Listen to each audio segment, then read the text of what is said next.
أنزلناه في ليلة القدر وما أدراك ما ليلة القدر ليلة القدر خير من ألف شهر أو كما قال الله تعالى عز وجل قل إن كنتم تحبون الله فاتبعوني يحببكم الله ويغفر لكم ذنوبكم والله غفور رحيم صدق الله مولانا العظيم قال النبي صلى الله تعالى عليه وسلم إذا دخل العشر الأواخر من رمضان شد ميزاره وأيقظ أهله وأحيا الليل كله طلبا لليلة القدر التي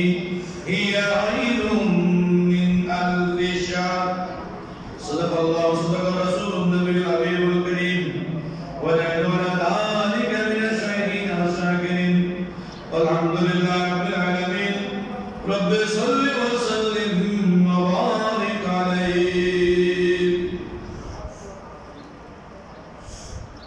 উপস্থিত সম্মানিত ওলামায়ে কেরাম মুসল্লিয়ানে আযম তলবে মাসুম বাচ্চারা মাইকের আওয়াজ জোরে হয়ে যাচ্ছে পর্দারানে বর্ধনশীল মাসলাত মুসলমান বোনেরা আসসালামু আলাইকুম ওয়া রাহমাতুল্লাহি ওয়া বারাকাতুহু ওয়া আলাইকুম আসসালাম ওয়া রাহমাতুল্লাহ মহান আল্লাহ রাব্বুল আলামিনের দরবার লাখ কোটি শুকরিয়া আদায় করছি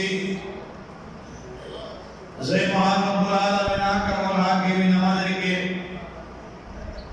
মাহে রমজান মাসের তৃতীয় জুমা আদায় করার জন্য মসজিদে আসার বসার তৌফিক দান করেছেন, হায়াত দিয়েছেন, শক্তি সামর্থ্য দিয়েছেন। সেই মহান মুনিবের দরবারে ইবাদতের নিয়তে উচ্চ আওয়াজ একবার বলে আলহামদুলিল্লাহ। প্রসঙ্গ করিত লক্ষ কোটি দরুদ সালাম হুজুরে কায়নাত সরওয়ার আলম নূরে মুজাসসাম হযরত রাসূলুল্লাহ মুহাম্মদুর রাসূলুল্লাহ সাল্লাল্লাহু আলাইহি ওয়াসাল্লাম যে প্যারা হাবিব সাল্লাল্লাহু আলাইহি ওয়াসাল্লামের ওসিলায় আল্লাহ আমাদেরকে এত বড় একটি নিয়ামত পূর্ণ রজনীত একটি মাস একাধারে রোজা রাখার সুযোগ করে দিয়েছেন। আবার বলে আলহামদুলিল্লাহ। সম্মানিত হাজিরিন, আজকে হচ্ছে মাগফিরাতের শেষ দিন। মাগফিরাতের আগামীকাল শুরু হবে নাজাতের প্রথম দিন।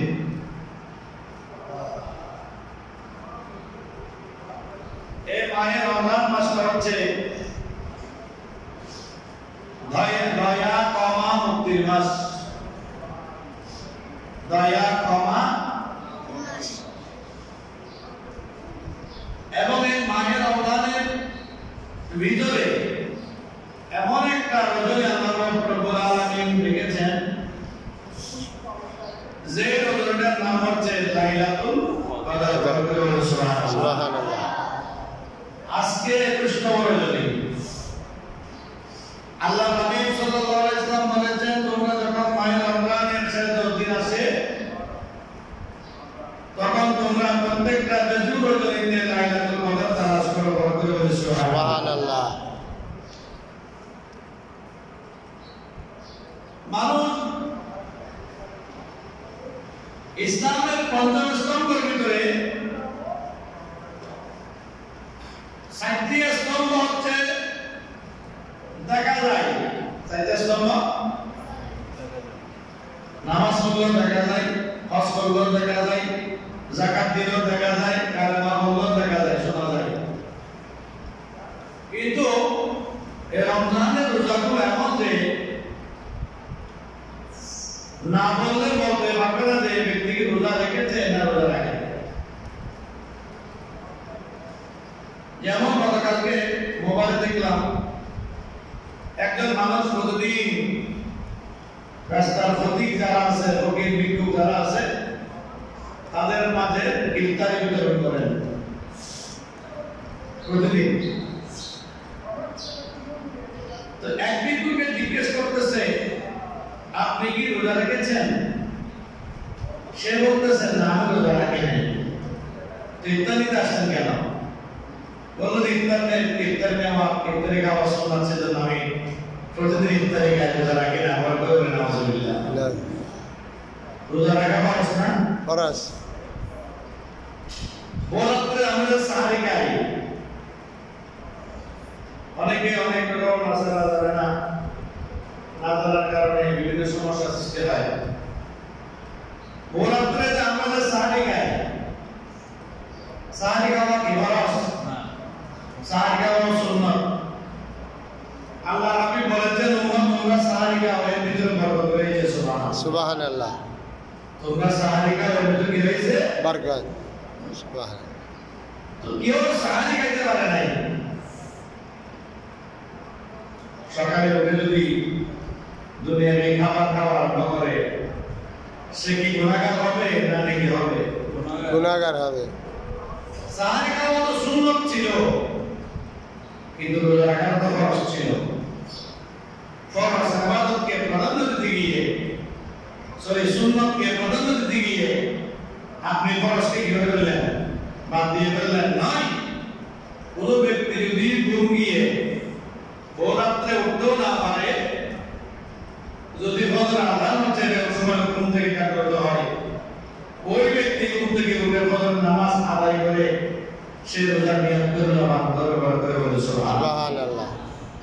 আমি সাহারি খেতে পারি নাই, এক ফুটো পানিও খেতে পারি নাই, এজন্য আমি রোজা রাখি নাই, এই কথা আল্লাহর দরবারে কোনো প্রকারে গ্রান্টেড নয়। এজন্য চারটি স্তম্ভ দেখা যায়। একটি স্তম্ভ মাহে রমজানের রোজা, এটা দেখা যায় না। সাহারি খাওয়ার পরে যদি কেউ যদি খাবার খায়, এরপর বাসাকে যদি ইফতারের সময় আমি তাড়াতাড়ি ইফতার করবো, সে যতক্ষণ বলবে না আমি তো জানি কেটে দিচ্ছি, তখন কি বুঝতে পারবে? কিন্তু আপনি আমি যারা এই কাজগুলো করবো, দুনিয়ার কোন মানুষ না দেখলেও কে দেখতেছে? আল্লাহ। আল্লাহ দেখতেছে। এজন্য আল্লাহ মানুষের দাম দৌলতের দিকে তাকাবে না, সুন্দরের দিকে তাকাবে না, স্বাস্থ্যের দিকে তাকাবে না, সে প্রভাবশালী ছিল সেদিকে তাকাবে না। আল্লাহ রাব্বি বলেন আল্লাহ বান্দার কলবের দিকে তাকাবেন। সুবহানাল্লাহ।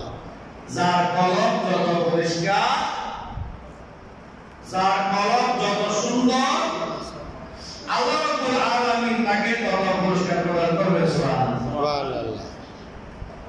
নামাজ, হজ, যাকাত, কালেমা, এই চারটি স্তম্ভের পুরস্কার আল্লাহ কোন না কোন মাধ্যম করে প্রদান করবেন। ঠিক। কিন্তু রমজানের রোজার পুরস্কার সরাসরি আল্লাহ কোন মাধ্যম গ্রহণ করবেন না। হাদিসে কুদসির মধ্যে বলছেন আয় আমিন, আপনি জেনে রাখুন আমার বান্দাদেরকে আপনি বলুন আসসালামু লি ওয়া আনা আজিজি বি, আমি মাহে রমজানের রোজাকে আমার বান্দাদের কাছে দিয়েছি। এটা তো খরচ করেছি, সাথে আমি এটাও ঘোষণা করছি মাহে রমজানের রোজা আমি রব্বুল আলামিনের জন্য। সুবহানাল্লাহ।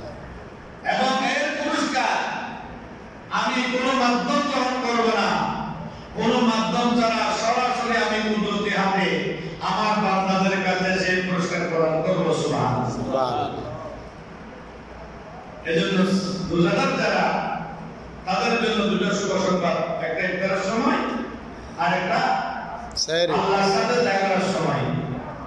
আল্লাহর সাথে যখন আল্লাহর সাথে কোনো বান্দার দেখা হয়ে যাবে, তো ওই বান্দার কি আর কোনো কিছু খেয়াল থাকবে না?